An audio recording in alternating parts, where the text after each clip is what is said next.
大家好，我是田园，今天给大家分享一个芝麻葱香烧饼的做法。首先我们准备120克提前切好的葱花，先加入2克盐、2克白胡椒粉，再加入15克的白糖、15克的芝麻香油，然后用筷子先把它们充分搅拌均匀后放一旁备用。接着我们先准备300克的高筋面粉，先加入15克的白糖，再加入3克的酵母粉，然后用筷子先把它们充分搅拌均匀。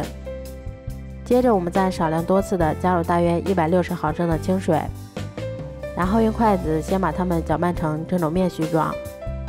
接着我们再加入15克的食用油，然后再下手把它揉成像这样不粘手的光滑面团就可以啦。接着我们再把它移到面板上，先给它擀成一张厚度约3毫米的长方形饼皮。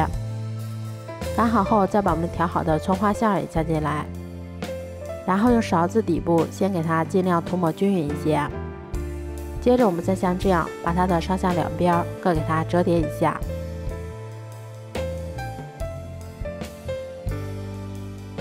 折好后，我们再用刀把它切成宽度约5厘米的长条。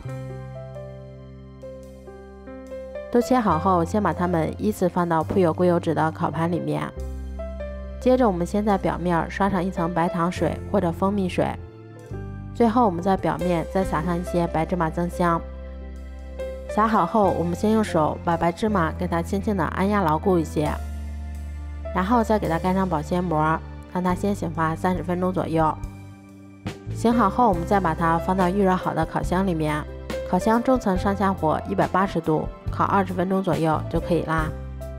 这样做出的芝麻葱香烧饼吃起来外脆里软，而且还有一股浓浓的葱花和芝麻的香味儿。